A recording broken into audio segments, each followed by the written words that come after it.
What up? It's D&D in the building. Purdue Power.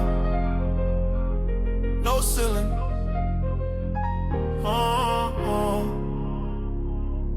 Yeah. Double D back, that's Derek and Dalton. Talking gold blood, Mackie Ben Moulton. Black and gold dreams, banners we folding. Paint crew loud, every rim gets swollen. Stats so clean, you think it's a scheme. History books get per the screen. From humble to E-Day, legends on replay. We run through Mars like it's just another weekday. Double the energy, talking that legacy. Boiler boys cooking, no recipe. Microphone magic, rivalry static. We breaking it down, keep it cinematic. You want the heat, better tune in fast. Hello, welcome back to the Double D Podcast. My name is Derek. As always, this is my co-host Dalton. We will be recapping the Purdue versus IU game where Purdue dismantled them. But first, obviously some sad news in the Purdue world. Rondell Moore, we find out, passed away this weekend from what reports to be a self-inflicted gunshot wound. 25 years old, just one of the most electric, exciting players that I've ever watched play at Purdue, and really caught me off guard and was just mind blown by it. The guy suffered obviously a terrible knee injury, fights his way all the way back just to have it happen again. And I can only imagine the pain and suffering that must cause. But, for anybody out there, I didn't have the best thing that ever happened to me in my life. The birth of my son happened until I was 26. So I just can't imagine missing out on that. And it's obviously a super sad day for Purdue fans. I made a little tribute video. It's about 6 minutes long. I'm going to play it through here for anybody who wants to watch. If you don't, for some reason or another, you can skip ahead 6 minutes and get to the recap and kind of our thoughts and everything. So I'm going to share that screen and play that here, and we'll kind of just sit back and kind of take it in. Dalton hasn't seen this yet, so will be his first time checking this out as well. So hopefully you can hear it. If not, this will be kind of a weird section here. Guys on our team on the defense who start. The NFL is mourning the loss of a bright star. Rondell Moore, a wide receiver for the Minnesota Vikings, has died of a suspected self-inflicted gunshot wound, according to the New York Times, citing local police. He was 25 years old. During practices, when he first got here, there's a lot of guys on our team on the defense who start in the Big Ten. And when I saw what he was doing to some of them, I said, he'll be okay. Squatted 600 pounds, and Purdue sent it out on social media, the reaction in the weight room. You weigh 190 pounds, right? So when you attempt to squat more than 3 times your body weight. Rondell Moore, I tell you, he's an electric, dynamic player. Think of yourself, I wonder if he's really that good. Man, when I saw him, he was better even than what people said he was. Even in situations where they probably shouldn't score, we get the ball in his hands and he makes a guy miss. And good luck catching him after that. I'm already putting him up there in that type of realm. He is on a mission. I can't stand to fly. I'm not that naive. I'm just out to find the better part of me. I'm more than a bird, I'm more than a plane, I'm more than some pretty face beside a train. And it's not easy to be me. I wish that I could cry, fall upon my knees, find a way to lie about a home I'll never see. It may sound absurd, but don't be naive. Even heroes have the right to bleed. I may be disturbed, but won't you concede? Even heroes have the right to dream, and it's not easy to be me. broken away from me. Well, it's alright. We can all sleep sound tonight. I'm not crazy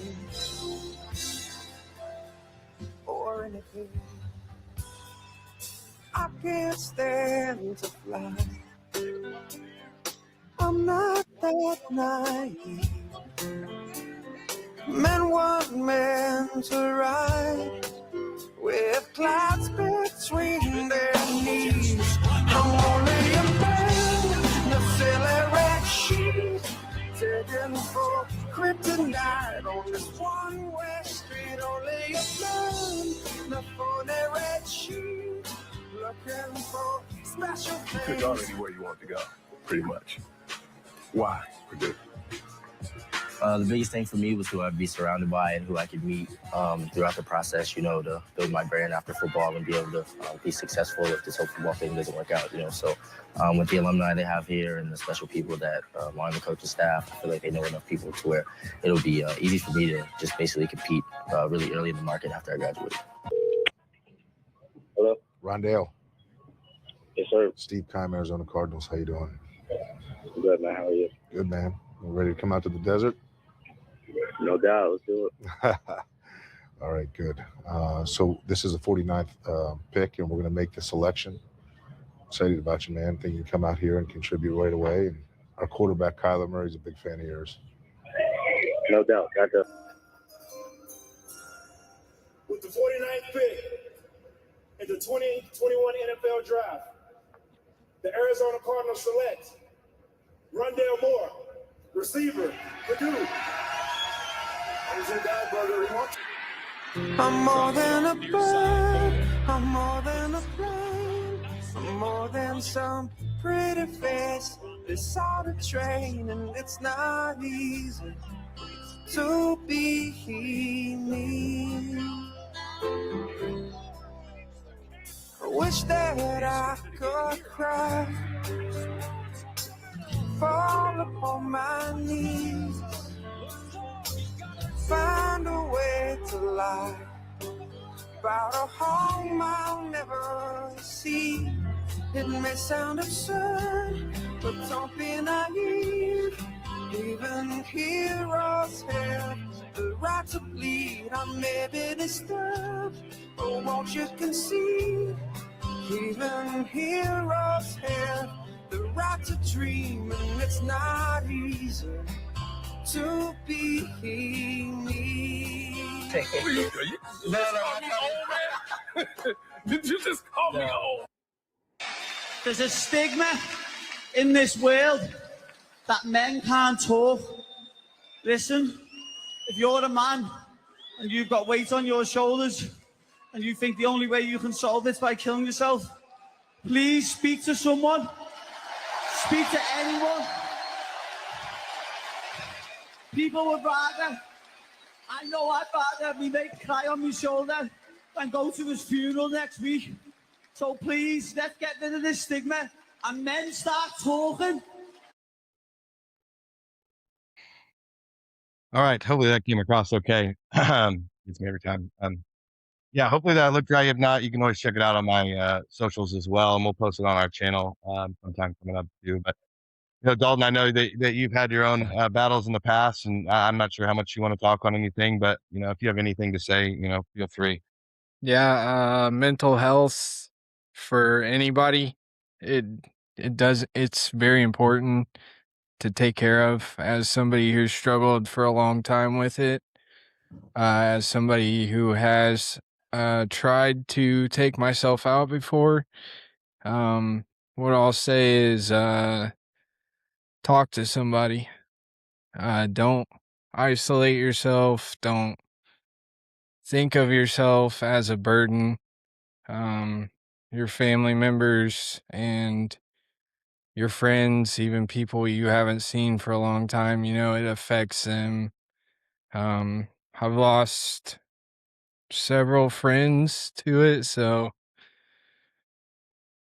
yeah, get some help. Yeah, for sure. Thanks. Thanks for sharing that. Being best friends with you, it's opened up a new door for me as far as, I've been very blessed to never suffer too much with a lot of mental health myself, as far as like wanting to take my own life or anything. But, my sister's best friend's 13-year-old son did a few years back. And my son's, going to be 11 this year. So it's tough. I just had a conversation from what happened with Rondale, had a conversation with my son about, just knowing that we're there to talk, knowing that we're there, if he's ever feeling anything, that he can feel comfortable to come to us. And it affects everybody in one way or another. It affects everybody. And it's really hard to talk about. So thank you for talking about it, because, there's a lot of people out there who, I tell my kids every day when they go to school, be nice to somebody, tell somebody their shoes are cool, tell somebody that you like their haircut, because you never know what can be the thing that, makes their day worth living again for the next day at least. So it's really important to, maybe cut out on some of the hate in the world. We see it so much on Twitter and social media, and it's really hard to avoid even if you try.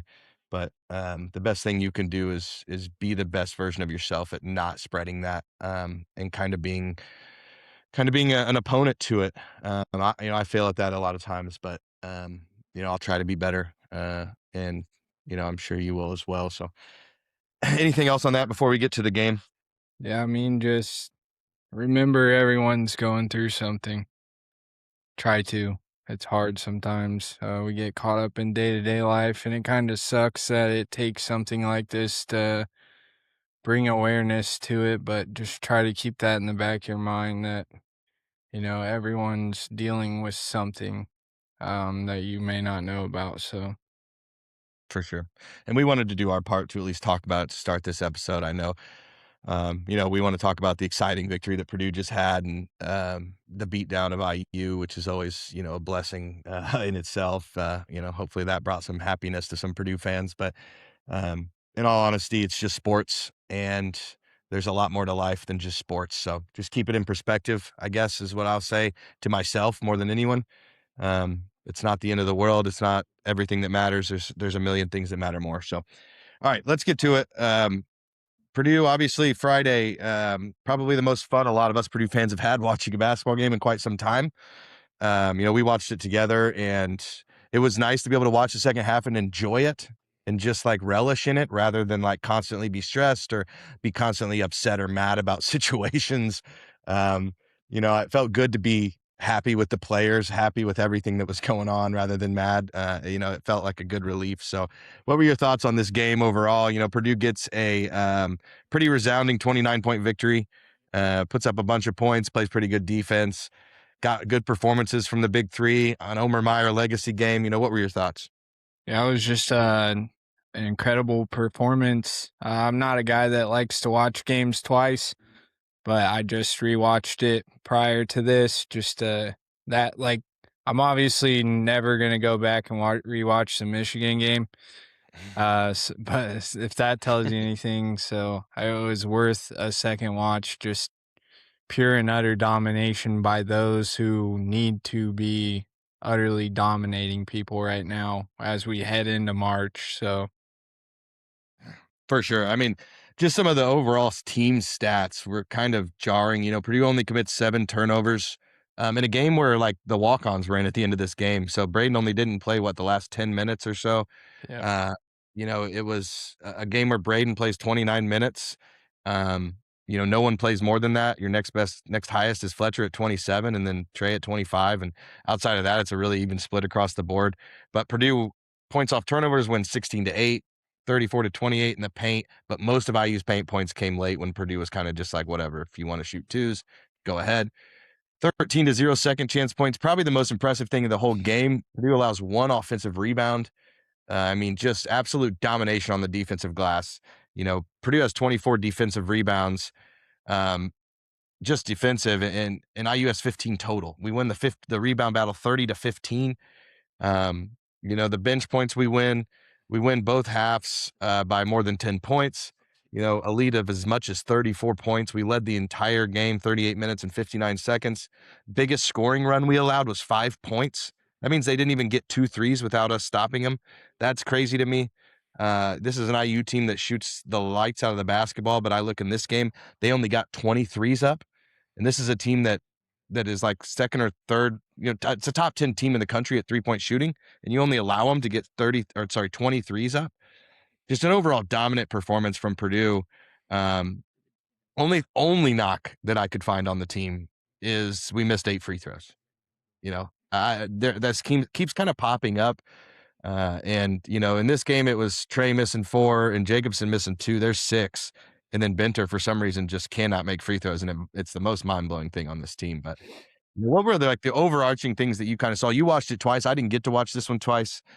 Just haven't had time this weekend, or really just didn't do it. If I'm being honest, I've had time. Our rotations were really good on defense. Everyone was passing the ball well. Like Trey was passing it really well. We were going inside out a lot. Yes. The post was getting touches, which I've said a million times is very important to this team. If you're going to run a 2 big set, you might as well get post touches at least. I will say the help defense was really good in this one. And 24-7 assist turnover ratio. I mean, you control the glass and everyone sharing the ball, you win 80% of those games, It was an outstanding performance. I mean, a team offensive rating of what did I have here? Let's see. Did I see it was like 1.86 in the second half? 147.6. So crazy. Points scored per 100 possessions. That's NBA level offense right there. So that's incredible. It was just dominant, and it's what the first one should have been. So the get back game was right. You share the ball around. You got 3 players with over 18 points. Whereas Michigan, we only had Braden and Trey. So that goes to show that, like, when we share the ball and people score, I mean, obviously the goal of the game is to score more than the opponent, but there's levels to that. So, and yeah, when you got 3-4 guys going for over 10 points, you got a good shot. You give yourself chances. Agree. Yeah. And I mean, we had 7 turnovers and 3 of them were from DJ. So, you look at your guards in this game, CJ 0 turnovers, Trey, who had 5 assists, 0 turnovers. Braden has 1 turnover, Fletcher 0 turnovers, Jakari 0 turnovers, Omer 0 turnovers. So what I noticed when I was just watching this live was Braden, although like he wasn't like special, he had 15 and 8. Like obviously it's a great game, but wasn't special. He completely dominated the speed, the flow, the rhythm of this game. And I think that's when Braden's at his best. I don't think we even need him to have crazy assist games or crazy. And his passing was absurd in this game. Let's not kid around. But when he controls the flow of a game, when like Purdue plays slow a lot, that this is true, but also there's times where we don't. And there was times in this game where we were on little runs and we would just get the rebound and go. When we're defensive rebounding like this, that's when Purdue gets lethal, because Braden he'll push it by himself and get to that 3-point line and realize, okay, it's not here, and he'll pull it back out. And it's always the threat of it. It's kind of like how Michigan plays. They don't really transition every time, but they threaten it every time. They're constantly threatening transition. And I thought that Braden did a great job in this game of doing that. I thought Omer did a great job when he actually brought the ball up. CJ brought it up a couple times. And I think he's an underrated ball handler, which we've talked about. But all in all, I just thought Purdue completely controlled this game and the best part to me, they controlled it from start to finish. Yeah, it was a 25% shooting efficiency swing from the Michigan game to the Indiana game. So, I mean, that's incredible, man. I don't know. Michigan's defense was so tough. It just seemed like IU just couldn't hang. We got fouls on Enright. Pretty much a lot of their players were in foul trouble most of this game. And not to hit on officiating, but it's been Big Ten officiating this year. Like, just awful. Like, it's gonna bite teams in the tournament, just like we see every year, because sometimes they legitimately swallow their whistle. And what we saw in this game was what happens when an officiating crew calls the game correctly. It's like Purdue will pretty much foul out anyone if we're feeding the post, I'll say. Because everything with this Purdue team on offense starts inside out. Like, we might hit a few threes. Like, yeah, Lawyer gets those runner threes, but how many times have we seen him, miss those this year? Coming off 2 screens or whatever.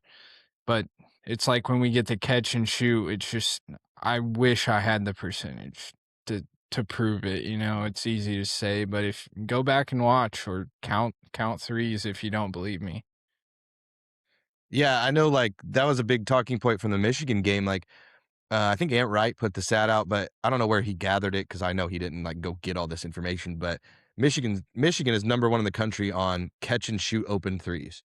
Like, not dribble, catch and shoot. And they're 94% efficiency on catch and shoot open threes, which I don't know if that's correct or not. But the point is, like, catch and shoot and open are the best 3 you can get in basketball. Yeah. Like, you don't want the one dribble or the pump fake side step. Like, those are fine, but the catch and shoot wide open 3 from the inside, like inside out catch and shoot wide open threes are the best 3 out there. So, I thought that in this game, Purdue did a really good job of establishing Trey in the post, not in the middle. And that's been a problem, I think, all year. Is we try to get Trey these floaters in this middle position, but he's so much better when he gets the ball on the block. Like, he is unstoppable on the block, and we saw it again tonight. It's just 2 games in a row. Even against Michigan State, he wasn't killing them with push shots. It was on the post, to the basket, strong. He's just a freak. Like, he gets so hyped, and, like, he will keep going and going and going. He's like an Energizer Bunny down there. When you pull him away, you take away the offensive rebounds, you take away his, like, physicality that gets guys in foul trouble, and I was really excited to see that version the last couple games. He caught one, didn't like how far out he was, kicked it back to Fletch, reset further down on the block, got better positioning, and, like, things like that I notice because there's no reason for him to be catching it at 18 feet. It was like Zach Edey. It's like, we don't want you out there. I don't want you or Clough catching it at 18 feet unless you're doing a handoff.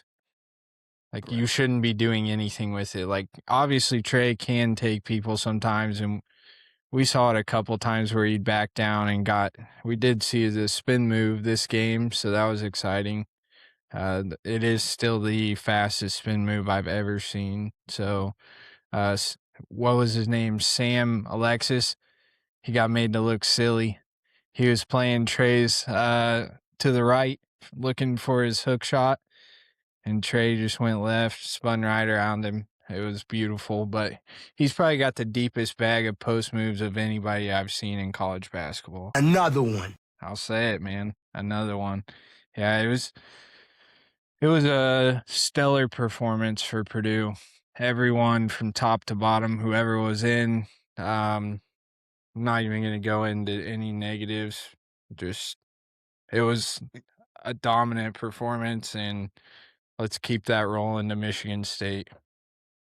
For sure. And I just really quick, before we'll go into stats here in just a second, but and I just want your opinion on this because I've said it on Twitter and people thought I was crazy until yesterday happened. But to me, as great as the draw looked, like, to me, there is still a path for Purdue to sneak into a 1 seed. If you look at who's directly ahead of them, obviously this requires a lot, but number 1, obviously, is Purdue wins out, at least to the Big Ten tournament final. I don't think that matters as much, especially if it's Michigan. But Illinois loses to UCLA. I think that immediately moves Purdue ahead of them. They now have more losses. Iowa State loses. Houston loses. Again, those are top-level losses, but Iowa State's proving outside of Purdue they cannot win very much on the road. They've lost 4 games. All 4 of their losses are on the road and not to, like, only great teams. They've looked pretty bad on the road. If Iowa State takes another loss, and I believe they still play Arizona, that'll put them, very, very even, slightly behind Purdue, especially metrically. They're already behind Purdue. And then Houston has a tough schedule remaining. I think they still have Kansas and somebody else that's really good as well. But they have Oklahoma State, Baylor, and Kansas. Yeah. So they would need to lose 1 more, I think, as well. But they don't. they've got some interesting ones in there. My point is just this, that Purdue has to do their job first, but there is still a world, or at least where we get like the top. Like to me, getting the final 1 seed or the top 2 seed is important to me, because that means you play UConn pretty much either way it goes, in my opinion. And if it's not UConn, it's Houston. And again, I'm not as big fearful of Houston as a lot of people. So I think that's, and I'm just talking about 1 seeds at this point. To me, it's like, what are your thoughts? Do you think that this is a realistic thing? Do you think I'm just dreaming? Like, do you think that I'm crazy? What are your thoughts here? I mean, it is metrically possible. Like, I think we're 6th in the net now. Yeah, I'm not so high on it. I mean, you want to talk about net, Gonzaga is 5th in the net. So Illinois is 4th still in the net. So the net sucks. I'll say that. I mean, that's trash. Like UConn has St. John's Wednesday. I mean, to me, if they lose that, they fall. There's a possibility of that, but it's like also you're looking at Florida. They have a chance for 3 more quad 1 wins this season. They haven't lost since January 24th.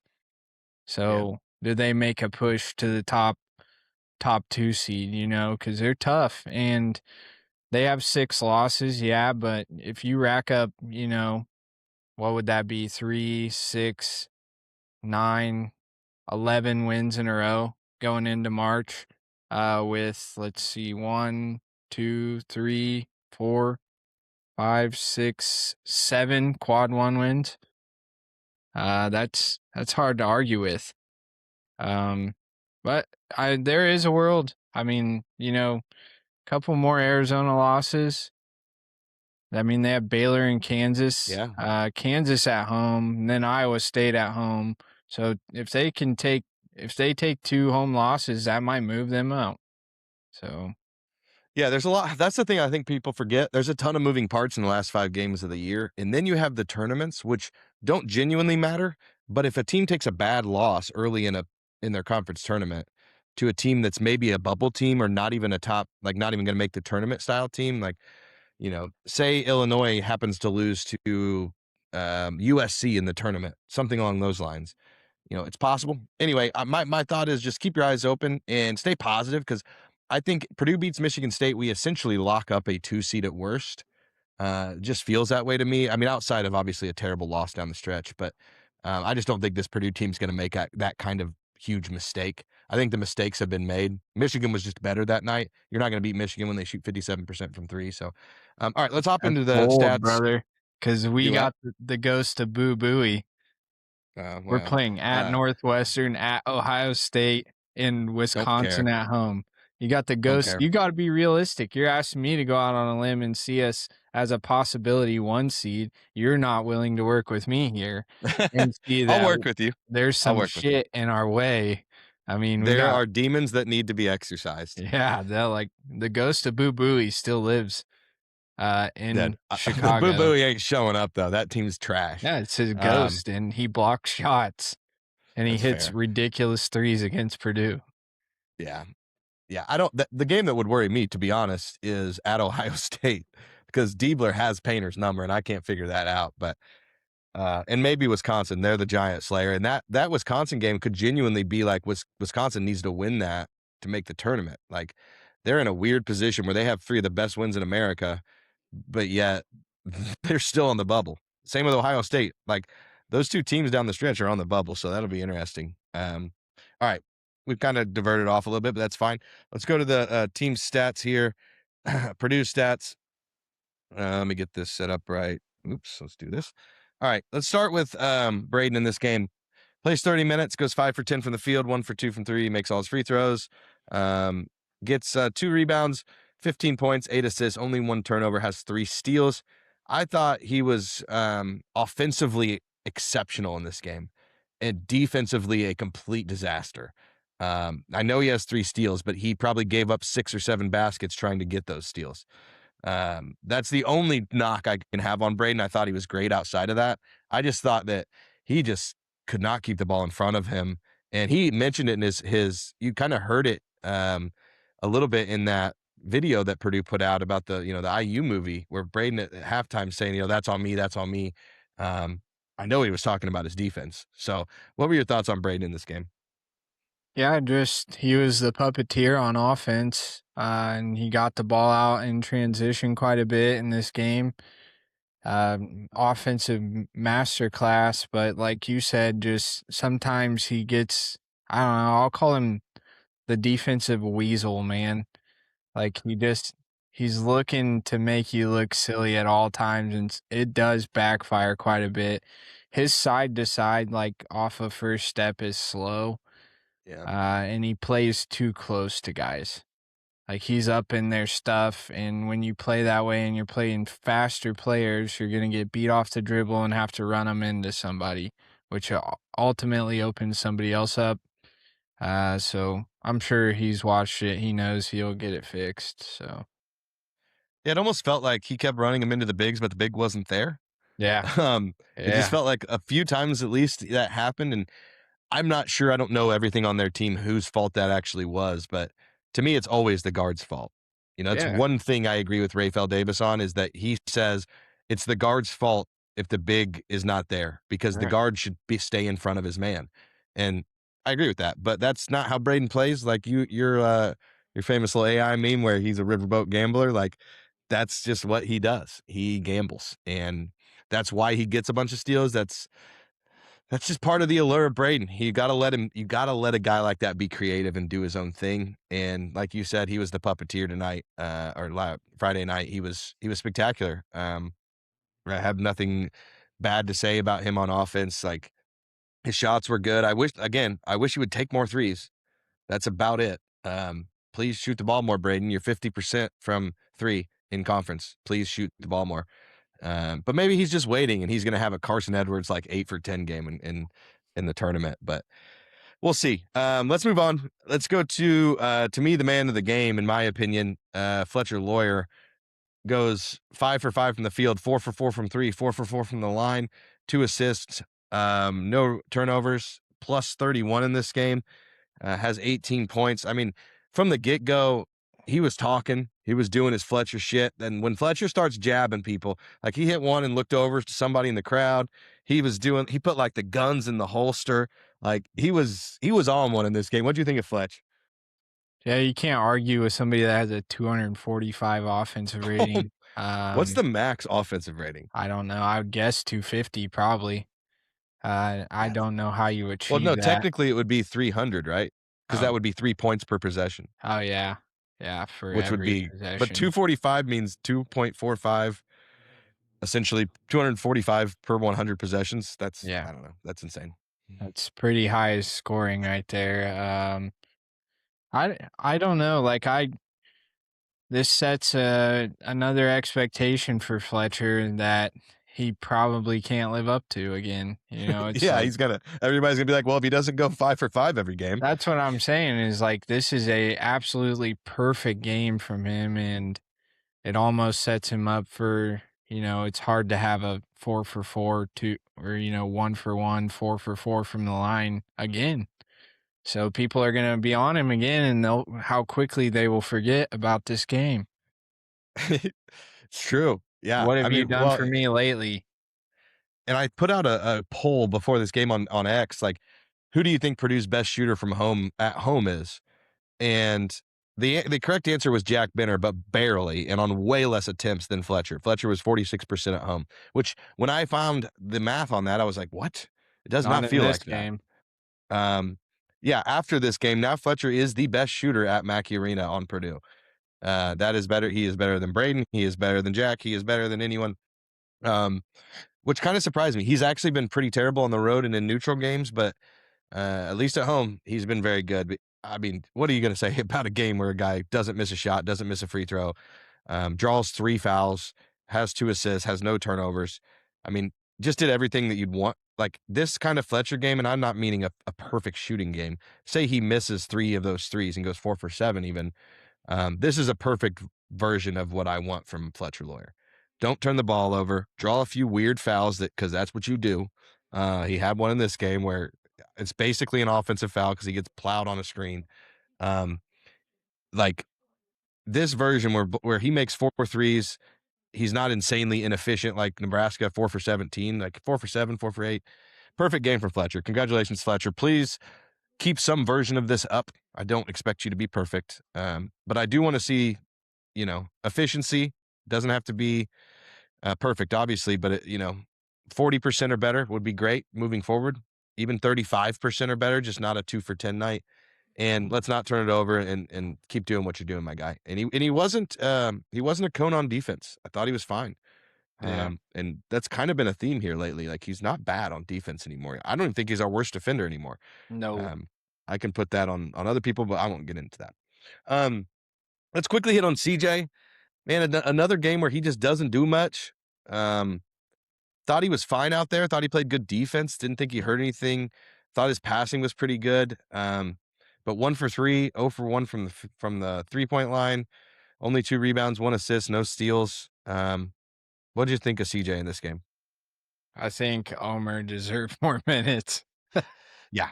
Omer played 20. He should have played about 30. It's just like that coaching thing we talk about all the time. It's like, what did CJ Cox do to earn 20 minutes in this game? Right.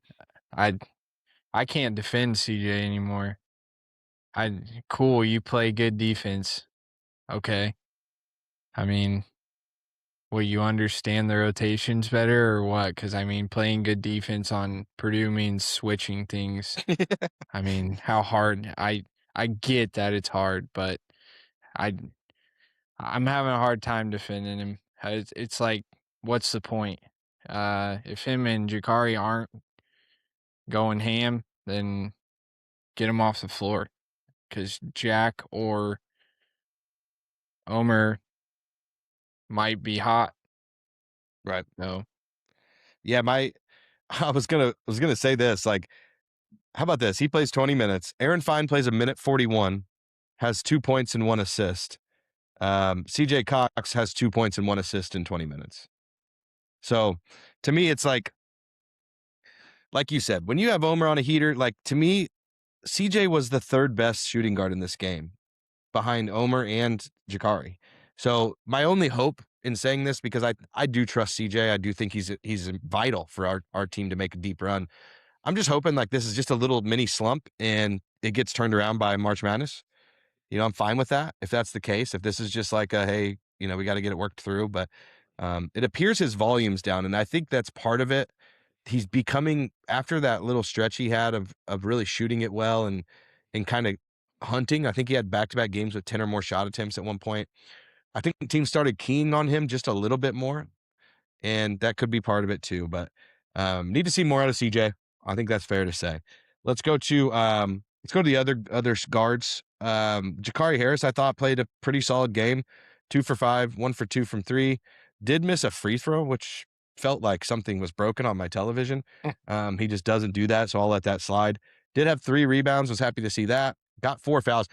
I think he would have played a lot more and Jakari a lot less had he not gotten in that foul trouble early. He had like 3 fouls in the first half. Because Jakari, he was letting Jakari play, but got blocked twice. Thought that was weird, but other than that, thought it was a pretty good Jakari game. The foul troubles was weird. It felt like, I think I said this to you, like, it felt like they were targeting him. Like the referees, like the fouls weren't in a game that like not a lot was being called early. He was the one getting called for everything early. Did not understand it. What were your thoughts on Jakari in this game? And just kind of what was going on that foul situation? A solid performance, and they were ticky-tack fouls. Meanwhile, Clough and TKR getting mugged at the other end.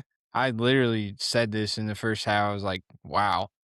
And then somebody will drive right into him, or like Enright went right into him one time, and they call it. Like, it's the volatility of officiating. You're at the mercy of the officials.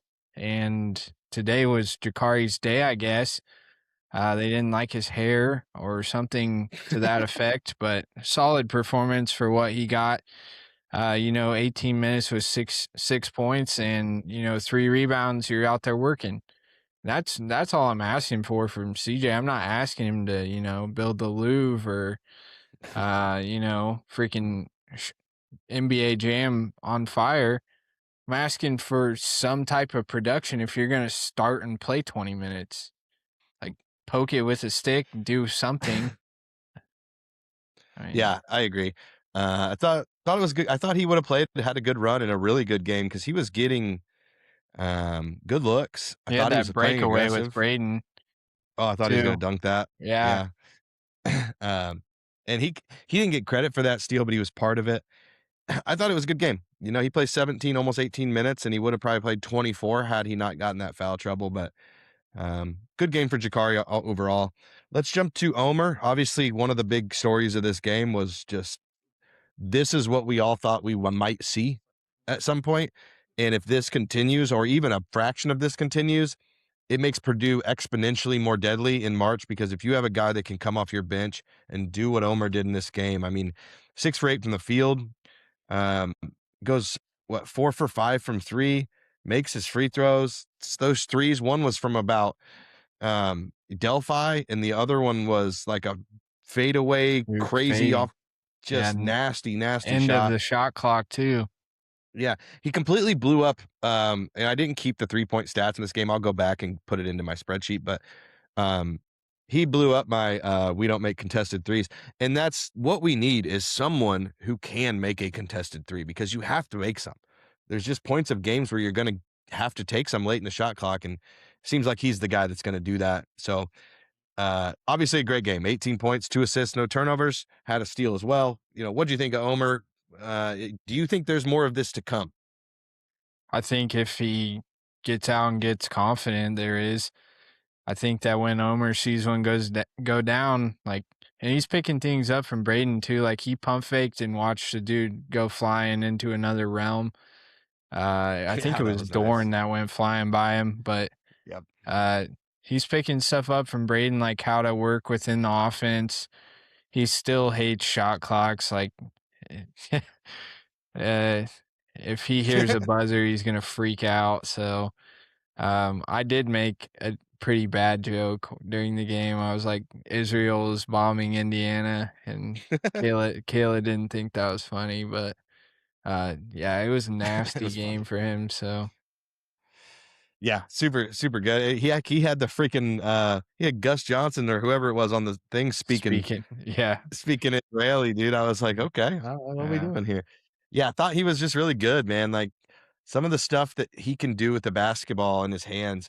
And one thing I noticed, because I get really mad at him for slowing things so much, and I noticed he was noticeably faster bringing the ball up, and when he got the ball, at making decisions. Like, he wasn't doing as much of the stand there with my back to the basket, ass out, dribble. It felt like he was doing more, and that was really good to see, because again, I know I mentioned it already, but this version of anyone off of our bench, but especially Omer, because of his ability to create his own shot, whereas the other guys coming off the bench, like right now at least, Jack, Jakari, those guys don't create their own. They play off of others, but Omer has the ability to go create his own shot and to do it and be very efficient with it. Mid-range from 3. I think he has more wiggle going to the basket than he uses, and I wish I would see it more, but awesome game from him. Definitely one of the MVPs of this game. All right, let's go to the big guys real quick. Let's hit on Jacobson first, because I think the other two were both very good. And Jacobson wasn't as bad in this game as he was in the previous, but goes 2 for 2 from the field, does miss 2 free throws, 3 rebounds, did draw 4 fouls. Oh my gosh. Well, you picked a damn good time to do it, cut me off right in the middle of a stat line that really gets the people going. I'm gonna reset mentally. All right. We're talking about people's mental health to start this show, and you just continue to destroy mine and deteriorate my entire life. Oh, come on. I'm just kidding. Has 6 points, 3 turnovers. I think I said it to you earlier, like, I just can't do this. I can't do a big guy catching the ball a foot from the basket above his head and putting it on the deck over and over. What were your thoughts on Daniel in this game? Yeah, I had a stat for that. He brought it down 3 times. As you can see with his turnovers, he had 3 turnovers. So Yeah. Shocking. just I don't want to talk about it anymore, honestly. Just you can handle all Daniel Jacobson going forward until next year. It's frustrating to me, and then he whines every time something happens. Just get He is a tougher, whiner. dude. Like, get tougher. Like, don't cry about it. Like, block somebody's shot the next time. And I don't mean reach over them with both arms and get a foul called. Like, I mean swat the shit out of it. Like, you're 7'4". Don't be a crybaby. That's one thing I'll say about Zach Edey. He wasn't. Never was. He would just turn around and run the other way. He would get you on the next one, and you're not gonna like it. So, yeah, I think what I've kind of slowly picked up on, this may have been Painter's plan all along, was to get Jacobson as much reps as he could without like costing the team a lot of wins, right. especially this far into the season. And now you're starting to see kind of a dip. You know, it's no longer like this is 14 minutes, like it's nothing crazy in a blowout. So like a lot of those minutes weren't even like big time minutes. So we've gone a lot more to the small ball lineup with Trey at the 5. And I think that maybe that was a plan all year, was like, hey, let's get as little tape out there as possible on this kind of setup. Or maybe it's been forced. His hand has been forced a little. Either way, I'm here for it. But Jacobson has to play a little bit. I think 10 minutes a game once we get to March is probably where it's going to land, 10 to 12, outside of severe foul trouble. So I didn't think this was a horrible game for him by any stretch. I just think the guy's got to figure out how to just keep the ball above his head. And sounds simple, I guess, but maybe it's not. Okay, let's go to your guy, Big O. People are going to say this may not have been a great game from him. I thought it was a perfect game from him. I don't know what his offensive rating was, but I bet it was good. He's 3 for 3 from the field, makes all his shots, has 8 rebounds, 6 points, 3 assists, only 1 turnover, has a steal, has a block. I thought it was a great game from Oscar Clough, and I think that even in a game where it was extremely physical, he doesn't pick up a bunch of fouls. He keeps himself available. And the only real reason that he didn't play 30 minutes is because this game was completely dominant and we didn't need him in there. Yeah, he just did what he needed to. Trey was having himself a day, so we didn't really need Oscar on offense as much. He played good defense. I did see him get cooked a couple of times, like that Reed Bailey ran baseline on him, and he was just like, oh, whatever. And then whatever, mate. Yeah, he didn't even look like he cared after it happened. But scoreboard, mate. That's scoreboard. Just him. Yeah, he eight defensive rebounds, 3 assists, and honestly, he had 2 blocks, but they called a goaltend. That wasn't a goaltend by any means, but didn't matter. Good game, 157 offensive rating. Just an Oscar game. I mean, just do what needs done, and that's what he does. Yeah, he's a kid that probably like in school was like a B student or a C student, got what he needed done just so he could go out and party afterwards. Just feels like that kind of guy to me. I know there was pictures of him after this game out at the Cactus, and that makes me happy. I know that the boys did a live stream after this, and I didn't watch it, but I was told that Fletcher FaceTime Braden during his live stream and was like, come out to the bar, man. So, the boys were excited after this game. This kind of felt like an all-around feel-good game. And we'll get to the overarching takes here shortly. But let's get to Trey. Hard to not call him the player of the game in this game. We'll get to our picks in that. But 8 for 10 from the field, obviously uber efficient. Did miss 4 free throws right after I think I told you Trey's free throws been great again. Yeah, he's getting better, man. But 4 offensive rebounds. I mean, his energy is becoming a bit contagious. Like, you're starting to see the other guys, like, if you're not going to match my energy, get the hell out of my way type of situation with Trey. 20 points, 5 assists to 0 turnovers, a plus 33 in this game, the highest on the team. I mean, he was unstoppable. What were your thoughts on Trey and, just his kind of resurgence as a scorer? Well, you said it. 20 points is easy. Yeah, he did. He said it in an interview. He's not kidding. He can go get it whenever he wants. 8 for 10 is what really stands out to me. That's crazy. He he got down on the block. He wasn't doing push shots. He was physical, hence the 4 offensive boards by him. 162 offensive rating. Just 5 assists very what high stood for out Trey. to me. And they weren't like just easy passes either. Like he threw one that was like over his shoulder. Like, I mean, we start seeing that. People are in trouble in March. So great game by Trey. Great game, great leadership. He wasn't whining, he wasn't crying. He just he's back. I mean, Yeah. he figured out how to play with another 5. Yeah, and Painter figured out that sometimes you gotta make it about Trey. And you know that we've always said the black hole thing with Trey and all this, but really he hasn't been that very often this year. Every once in a while he'll do it, but like at times he's earned that right to do that. Like when he goes 20 points, 5 assists to no turnovers, draws 6 fouls, picks up 4 offensive rebounds. I mean, he can do whatever he wants. Like that's a perfect game from him. You know, a All-American. 160. Yeah, that's all American. If he does that all year, a 162 offensive rating for Trey is incredibly high for a big guy. Like people don't realize like it's harder as a big guy because you're not making threes. So your points per possession are naturally going to be lower. But 162 is crazy for a guy who shoots 0 threes in a game and missed 4 free throws. If he makes those 4 free throws, he's probably like a 182, which is almost perfect. That'd be like Fletch being a 245 like he was in this game. So yeah, all around great game. I'll stop sharing this. Just thought that Purdue, for the first time that I can remember, maybe since back in December or even November, played a complete 40-minute basketball game. And I'm sorry I didn't mention, what was Aaron Fine's offensive rating in 1 minute and 41 seconds? He didn't have one. Dang it. Had to be great. Aaron Fine made his bucket. It was beautiful. He played 2 minutes, had 2 points. And had an assist. 1 assist. Yeah. So, I don't know. Anyway, That's I wanted like to shout out Aaron Fine like there because 200, 300. Oh yeah, I mean, the crowd that's was going point- nuts. points per. So, So, yeah. Say something for a second because I just ate a peanut butter M&M. why would you do that? We're on a podcast. Listen, I ain't perfect. Unreal, dude.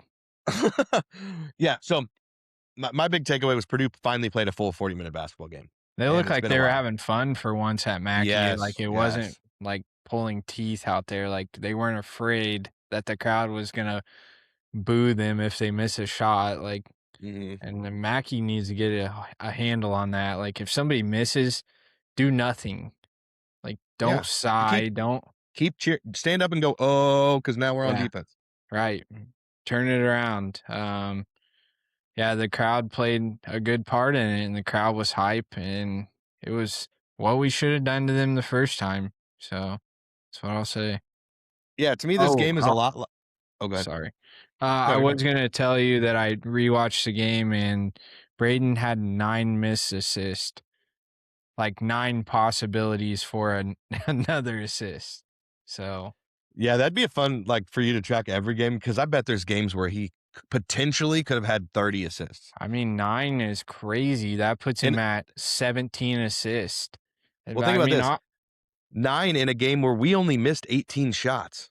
That's what I'm saying. That means of our 18 misses, 9 of them were Braden possible assists. Yeah, or it was like, I did count where like Fletch should have popped a 3 as one. Like he didn't have a hand in his face, but he decided to drive and then miss it. So, but I don't know. It's hard to be objective with a statistic like that. Yeah. So, Yeah, there's because got to be some subjectivity. right. So, Yeah, I was just going to mention everybody, a lot of Purdue fans, at least me specifically included, after that Michigan game was well, nobody's going to beat Michigan if they shoot 57% from 3. And I believe that, however, nobody's going to beat Purdue when they shoot 55% from 3 either. That's just the nature of being a good team.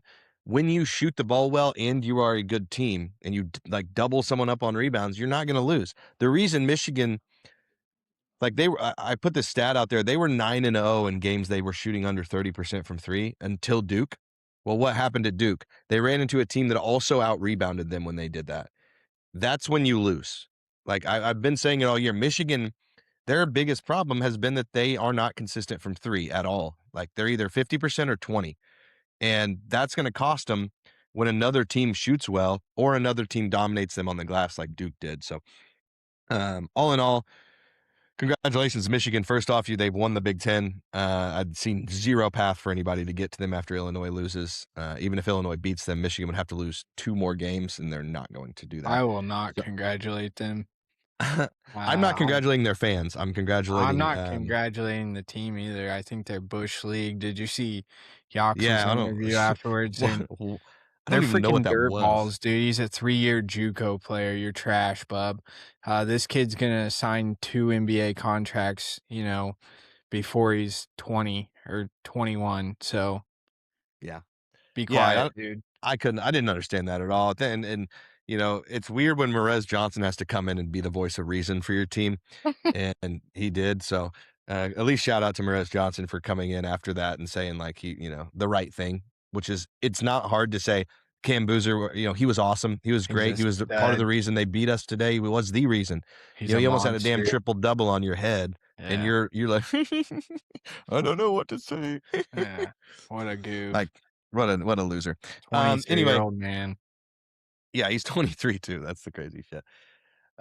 So great win for Purdue. Obviously, we're all happy about this one. This is a good one. We got Michigan State coming up. We do have Chris Kramer coming on. He's supposed to let me know what day that's going to be. As soon as we know, you'll know. Hopefully, hopefully that still happens. Also, we didn't hit on Jack Benner, but he had a pretty rough game.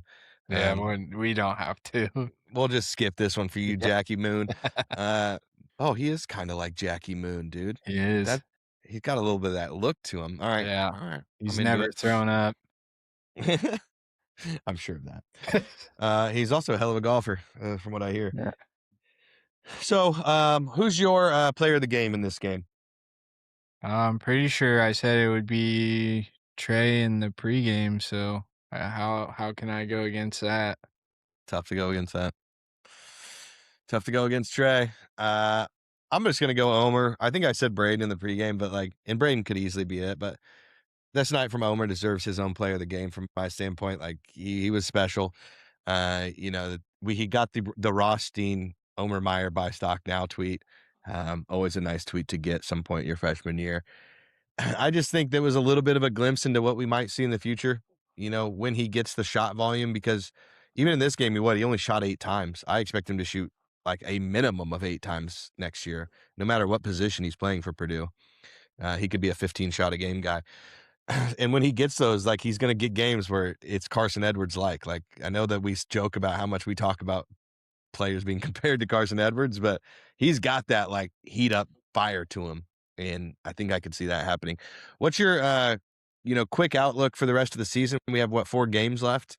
What are you feeling? Do you think Purdue wins all these games? Do you think we take a loss somewhere along the way? And do you think it matters?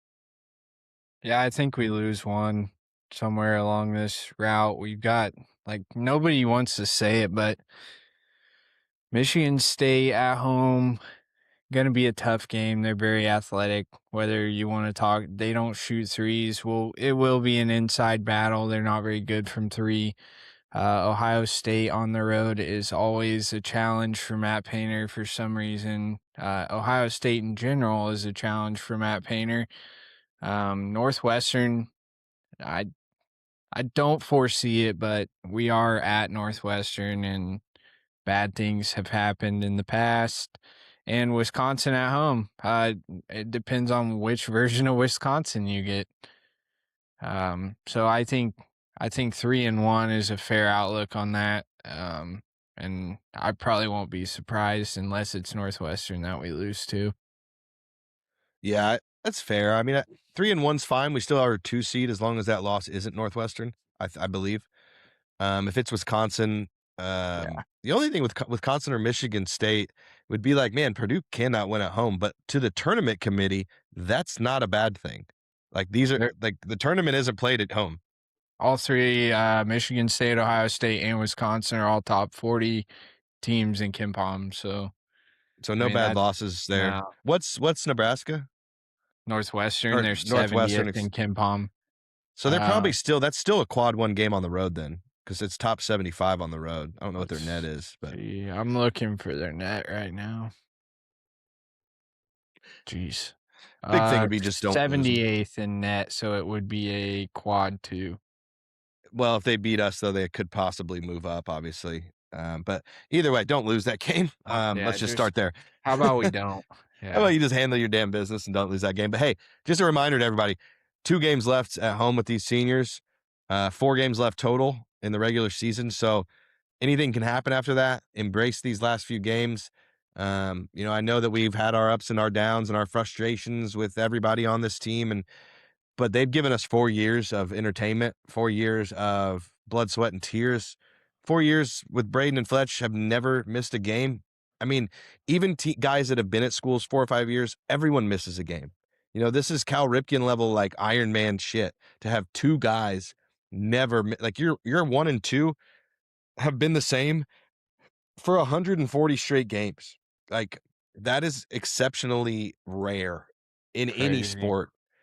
We watch the NBA guys take games off just because they need a little extra rest because they're so overworked. Their $50 million means they need some rest. So just enjoy it. Do your best to stay positive. I'm going to try my best. After all this news with Rondell and everything, like, I realize the pressure that these people are under. Like, we think of them as like, they're young adults, man, and they're under a hell of a lot more pressure than probably any of us. And scrutiny, they're constantly being told they suck ass by half the people that supposedly root for them and 100% of the people that root against them. So there's only a small pocket of people really encouraging them. They're probably hard on themselves. These are high-level competitive people. They are very, tough on themselves, and then they have all the outside noise going on. 4 years in, and Fletcher still can't get called by the right fucking name on a broadcast. That's got to be frustrating. Braden's got to listen to Gus Johnson call him Smitty. I'm sure that drives him mad. Smitty. And then the TKR just gets, some like almost no respect from anybody. These guys, it's Purdue. Everybody likes to doubt us. Everybody likes to hate us. Embrace that, because I think this team has one of the highest floors in the country. I don't think we're losing early. If we do, I'll be shocked. In any sort of tournament, I just think our floor is really high, and that's why the only games we've lost have been against pretty good teams or on the road. Like, really good teams are on the road. UCLA and Indiana are both tournament teams at this point. We lost those on the road. UCLA was a complete joke of an ending. We should have won, and I use a rivalry game. Shit happens. We just proved that they're not better than us. We blew the shit out of their team. So, what are your final thoughts? Yes, I know what you're. I know what you're doing. We're an hour and 2 minutes in. What'd you just say? Yes, I know what I said, and let's not repeat things. Okay. What did you say, dude? Let's just move on, man. Bruh. Move on. That's what Dude. I'm Don't saying. be. Stop the cap. Stop the cat. Stop the cat, Oh, dude. you stop saying weird shit. Stop saying weird. All right, let's get out of here. We'll let you know what we have coming up. We'll have obviously a Michigan State preview probably Monday or Tuesday, and look forward to that game. And again, just a reminder, if you missed the front end of the show, like, call somebody and tell them you love them. Treat everybody a little bit nicer than you have been. You never know what somebody's dealing with, man, and we gotta look out for each other as men. If there's women too, obviously, we look out for you as well. But as men, we tend to hide our emotions and keep things inside and bottled up. And sometimes we feel like we're alone, even if we're surrounded by people. And it's really important to make sure that we look to each other and we confide in each other and we trust each other and we support each other more than anything. If you see somebody or you have a friend you haven't talked to in a while, reach out just to say hi, just ask them how's life. Yeah, try this. Send out 3 texts in the morning to your buddies and just check in on them. See how it might feel weird, and you might get called some names, but I mean, it's better than going to their funeral. So, one last thing before we end the episode. There's a certain person that we talked about on this podcast, and he was not represented here. And that would be why I'm rocking the Fu Manchu, because as a man with a Fu Manchu, Muggsy, Derek's dad, you can only apologize to another man with a Fu Manchu if you are also rocking a Fu Manchu. So, Muggsy, I want to say sorry for us speaking on you without you being present. That was very rude of us. I won't speak for Derek, but for me, I apologize as one man with a Fu Manchu to another, and may we live on forever with our Fu Manchus. Yeah, Dad, you're still a bitch for not taking me to that IU game. All right, everybody. It was nice talking to you. Please like and subscribe on the way out. We appreciate everybody. Leave us a comment, say hi, and check in on your friends, and love thy neighbor. Peace out, guys.